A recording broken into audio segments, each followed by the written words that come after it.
Share చేయండి, like చేయండి, subscribe చేయండి. ఉపయోగపడింది అంటేనే. ఓకేనా? జై హింద్, జై భారత్. అసలు ఏ కోర్సులో అయినా సరే ట్రేడ్ మ్యాన్కి జీడీకి ప్రమోషన్స్ ఏ విధంగా ఉంటాయి? జీడీ బెస్టా, ట్రేడ్ మ్యాన్ బెస్టా, ఏది వెయిట్, ఈ దేనికి ఎక్కువ రెస్పెక్ట్, అసలు ఏ విధంగా ప్రమోషన్స్ వస్తాయి అనేది మనం ఇవాళ మాట్లాడుకుందాం. బీకుల్ ఫ్రీగా ఆలోచించండి, అర్థం చేసుకోవడానికి ట్రై చేయండి. నా మాటలు మీరు పూర్తి వీడియో చూడకుండా మళ్ళీ కిందని ఒకసారి ఇదంటావు ఒకసారి అదంటావు మళ్ళీ కింద కామెంట్ సెక్షన్లో కామెంట్ చేస్తే నాకు చాలా చిరాగ్గా ఉంటుంది, నాకు భయంగా ఉంటుంది. వీడియో చేయాలంటే నాకు భయం వేస్తుంది. ఎవరైనా ఒక్కరైనా ఫేస్ చేయడం నాకు చాలా కష్టం. ఎవరైనా ఒక్కరైనా ఎదురుగా మాట్లాడారు అనుకో, ఇది ఎందుకు ఇలా చెప్పు అని అంటే మాత్రం నేను ఆగిపోతాను. మళ్ళీ ఒకసారి అర్థం చేసుకోవడానికి ట్రై చేయండి. నేను ప్రాక్టికల్గా చూసాను కాబట్టి నేను చెప్తున్నాను. అంటే రోజుగారి మేళ అసలు ఏంటి వాస్తవాలంటే, రోజుగారి మేళ అంటే గవర్నమెంట్ యొక్క సక్సెస్ మీట్ అనమాట. సెంట్రల్ గవర్నమెంట్ మేము సంవత్సరానికి ఇన్ని పోస్టులు అనేది ఇవ్వడం జరిగింది, ఇంతమంది యువతకి ఇన్ని పోస్టులు అనేది నోటిఫికేషన్ తీసాం, ఇన్ని పోస్టులు కంప్లీట్ చేసామని. అది ఏదైనా ఎస్ఎస్సి జీడీ ఒక్కటే కాదు, అది ఏ పరంగా అవ్వచ్చు, సీజీఎల్ సిపిఓ ఏదైనా సరే చేస్తారనమాట. రోజుగారి మేళకి పక్కా అటెండ్ అవ్వాలా, అవ్వకపోతే ఏమైనా అవుతుంది, ఏమైనా కాల్ రేట్ అవుద్ది అనేసి మీరు భయపడుతున్నారు. ఎవరైతే ఒక విఐపీ వస్తాడో ఆ విఐపీ అందరూ మనం కూర్చోబెట్టి మన దగ్గర అయితే ఒక చిన్నది ఒక భాషణ అయితే ఉంటుంది అనమాట. మీటింగ్ మాట్లాడతారు. అక్కడ మాట్లాడి వాళ్ళ గురించి వాళ్ళ గొప్ప అంతా చెప్పుకుంటారు అనమాట. ఈ సంవత్సరం ఎంత చేసాం, ఈ సంవత్సరం ఎంత చేసాం, ప్రెస్ మీట్ అట్టి జరుగుతుంది, వాళ్ళందరూ వచ్చి ఫోటోస్ అట్టి తీసుకోవడం జరుగుతుంది. వాళ్ళందరిలోని మనకు కూడా చెప్తారు. వాళ్ళలోని మన పేరు పిలిస్తే మనకు వచ్చినట్టు. ఎవరైతే కొంతమంది కాల్ వచ్చాయో, కొంతమంది కాల్ రాలేదు, అడ్రస్ అర్థం కాలేదు, సరిగ్గా చెప్పలేదు, నాకు అక్కడికి వెళ్ళకూడదు, ఆ రోజు నాకు వేరే పని ఉంది, ఇవన్నీ ఏం అవసరం లేదు. వెళ్ళినా వెళ్ళకపోయినా నీ కాల్ లెటర్ అయితే ఇంటికైతే రావడం జరుగుతుంది. అర్థమైందా? పోస్ట్ నీకు వచ్చేసినట్టే, నీ ఉద్యోగం నీకు వచ్చేసింది. నువ్వు వెళ్ళినా వెళ్ళకపోయినా నీ ఉద్యోగం నీదే.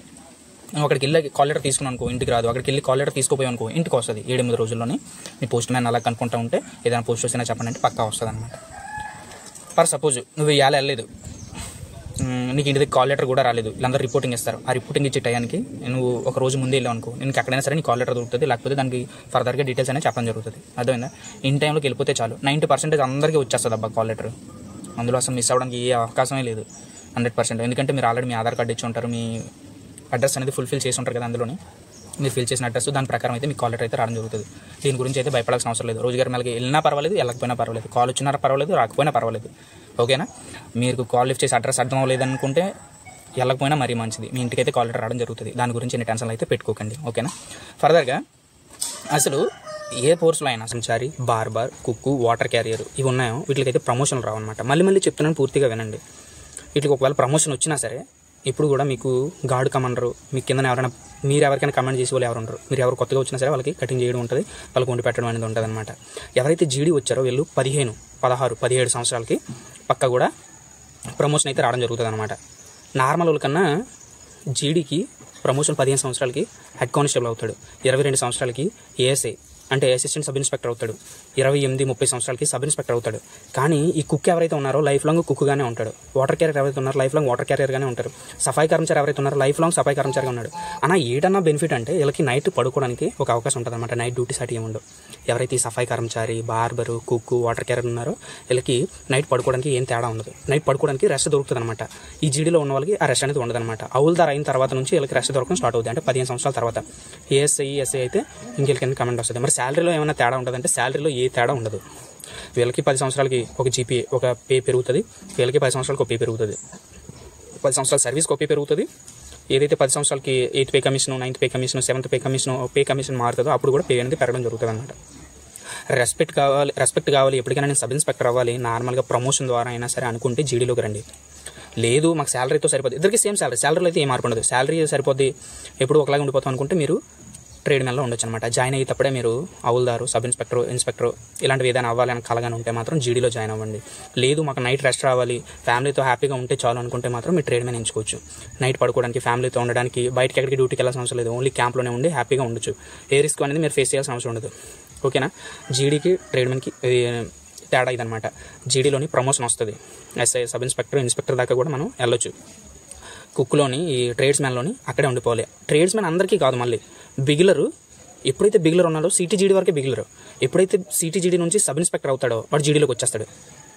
అప్పటి నుంచి హౌల్దార్ జీడీ అని వస్తుంది అనమాట. ఈ మాలి కూడా జీడీలోకే వస్తాడు, ఈ డ్రైవర్ జీడీలోకే వస్తాడు, పెయింటర్ జీడీలోకే వస్తాడు. కానీ వీళ్ళు అలా కాదనమాట. ఈ వాటర్ క్యారియర్, కుక్కు వీళ్ళందరికీ కూడా ప్రమోషన్లు లైఫ్ లాంగ్ అనేది సిపాయి కేటగిరీలోనే ఉంటారు. ఇదనమాట. ఇది ఒకసారి మీకు చిన్న క్లారిటీ ఇస్తే మీకు బాగుంటుందని నేను చెప్తున్నాను. ఓకేనా? ఇంకేంటి, ఎస్ఎస్సి జీడీలోనో లేకపోతే ట్రేడ్స్ మ్యాన్లోనో ఏదో ఒక జాబ్ వచ్చి ఉంటుంది, మా పార్టీ అంటారు, ఏదో విధంగా నువ్వైతే సంపాదించలేదు కదా, నాన్న సంపాదించిన డబ్బుల్లోనే 5,000 10,000 నాన్న ఇచ్చిందో లేదో ఏదో విధంగా ఎవరో ఇచ్చినవో ఏదో దగ్గర తీసుకొని పార్టీ చేయాలనుకుంటున్నావు. ఇప్పుడు నుంచి పెద్ద పెద్ద కళలు కంటావు అనమాట. మంచి ఒక రాయల్ ఎన్ఫీల్డ్ తీయాలి, ధూమ్ధామ్గా ఊర్లో జూమ్ అని వెళ్ళాలి, లేదా ఒక ఐఫోన్ తీసుకోవాలి, ఒక పెద్ద ఇల్లు కట్టాలి. ఇట్లాంటికి ముందుగానే ఈఎంఐ ప్లాన్లో లోన్లు ఏ విధంగా ఇస్తారు, లోన్ ఎంత వస్తుంది, ఈ విధంగా ఆలోచించకండి. ఈ విధంగా చేస్తేనే మన లైఫ్లో చాలా అంటే చాలా సఫర్ అవుతాం.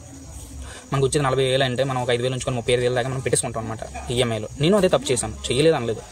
కాకపోతే దానికి చాలా ధైర్యం కావాలి, భయపడకూడదు. రానున్న కాలంలో ప్రతి ఒక్కరి దగ్గర గులాం కింద ఉండాలి, బానిస కింద. ఎవడేమన్నా సరే తుడుచుకొని పోవాలి, మూసాడు అనుకో ముఖమైనా ఇలా తుడుచుకొని పోవాలి. అదేనా నువ్వెంత అంటే నువ్వెంత అని నువ్వు అడిగినప్పుడే కదా నీకు ఫ్రీడమ్ వస్తుంది. నీకు అడిగి హక్కు ఉండదు అనమాట. అప్పుడు నువ్వేమనంటే అమ్మ ఉద్యోగం పోద్దేమో నాకు భయం ఉంటుంది, సఫర్ అవుతావు. అమ్మ ఏదైనా చిన్న మాటని ఎవరైనా సీనియర్ అధికారి నిన్ను ఏమైనా తిట్టాడు, నువ్వు తిరిగి అడగడానికి కూడా నీకు హక్కు ఉండదు. ఏమో ఒకవేళ అడిగితే అని తీసుకెళ్ళక నిలబెట్టేస్తారు, నీ ఉద్యోగం పోద్ది అని ఒక తెలియని భయం పెడతారు. మనల్ని ఎవడు ఉద్యోగంలో తీయలేడు, వాడికి అంత సీన్ లేదు.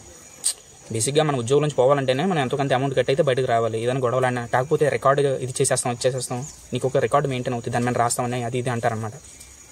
ఈ ఎంట్లకి వెనక ముందు ఆలోచించుకున్న మెయిన్ నువ్వేం చేయాలంటే ఎక్కువ ఈఎంఐలు పెట్టుకోకు, ఎక్కువ ఇబ్బంది పడకు, దూరంగా ఉండు అట్లంట్లకి. అర్థమైందా? పెద్ద పెద్ద కళలు కనుక నువ్వు కానిస్టేబుల్ కింద బతి, సిపాయి కింద బతి అయితే నీ కళలు జస్ట్ నువ్వు వెయిట్ చేయగలవు, ఒక చిన్న ఇల్లు కట్టుకోగలవు ఇంట్లోని. ఈ రోజు మంచి మంచి కూరలు వండుకొని తినగలవు, అంతే. అంతకన్నా ఏం లేదు. రిచ్గా నెలకు 10,000 షూట్ కొనుక్కొని వేసుకోలేవు, ఎక్కడ తిరగలేవు, నీకు నచ్చినప్పుడు సెలవు దొరకదు. అంటే నెగిటివ్ చేస్తున్నాను కాదు, నీ కళల్ని లిమిట్లో పెట్టుకో. దేనికి కూడా ముందుగానే అట్రాక్ట్ అయిపోయి ఎక్స్పెక్టేషన్స్ ఈ లెవెల్లో పెట్టుకుని అనుకో, నువ్వు దాన్ని రీచ్ అవ్వలేనప్పుడు నువ్వు బాధపడతావు, నీకు ఉద్యోగం నచ్చదనమాట. నీ అమ్మ హాయిగా ఉద్యోగం వచ్చింది, లైఫ్ సెట్లు బిందాస్గా చేసుకొని హాయిగా డబ్బులు కూడా పెట్టుకొని ఎలా కావాలంటే అలా బతకొచ్చు అని అనుకుంటావు. కానీ నువ్వు సంవత్సరం మొత్తానికి 3 సార్లు ఇంటికి వెళ్తావు, నువ్వు ఒక అతిథివి. గెస్ట్ లాగా వస్తావు, నచ్చినవి తింటావు, వండి పెట్టమంటావు, ఏమైనా చిన్న పెద్ద గొడవలు ఆడుకుంటావు, 10 రోజులు 20 రోజులు ఉంటావు, తిరిగి వచ్చేస్తావు. మళ్ళీ ఇక్కడ నుంచి ఫోన్లోనే ఎలా ఉన్నారు అవుట్ ఆఫ్ కన్నా దారుణంగా ఉంటుంది. హై లెవెల్ ఎక్స్పెక్టేషన్స్ పెట్టుకొని నేను ఇచ్చేసేస్తాను ముందుగానే కలలు కానీ దాన్ని రీచ్ అవ్వలేకపోయి, లేకపోతే చాలా ఇబ్బంది పడతావు. ఒక జత షూ కొనడానికి 100 సార్లు ఆలోచిస్తావు, ఒక జత చెప్పులు కొనడానికి, లేకపోతే నీకంటూ 20 అమ్మకి నాన్నకి చేయడంలో తర్వాత సెకండరీ, నీకు నువ్వు చేసుకోలేవన్నమాట. నీకు నువ్వు చేసుకోవడానికి పిసినతనం వచ్చేస్తావు అనమాట. అందరూ ఏంటి ఎలా అయిపోయావు అన్నట్టు నీకు తెలియకుండా నీకు అనిపిస్తుంది అనమాట. మనం మిడిల్ క్లాస్లోని పుట్టి పెరిగి ఎదిగి ఈ లెవెల్ దాకా వచ్చాము, జాబ్ వచ్చేసింది కదా, ఏదో కోట్లు వచ్చేసి కానీ ముందుగానే డబ్బులు ఖర్చు పెట్టకి అనేసి నేను చెప్తున్నాను అనమాట. ముందుగానే గాల్లో ఎగరేకు. మీ నాన్న సంపాదిస్తే ఒకటి, నువ్వు సంపాదిస్తే ఒకట. ముందుగానే సేవింగ్ స్టార్ట్ చేసుకో. ముందుగానే అంటే దీపం ఉన్నప్పుడే ఇల్లు చక్కబెట్టుకో అన్నట్టు.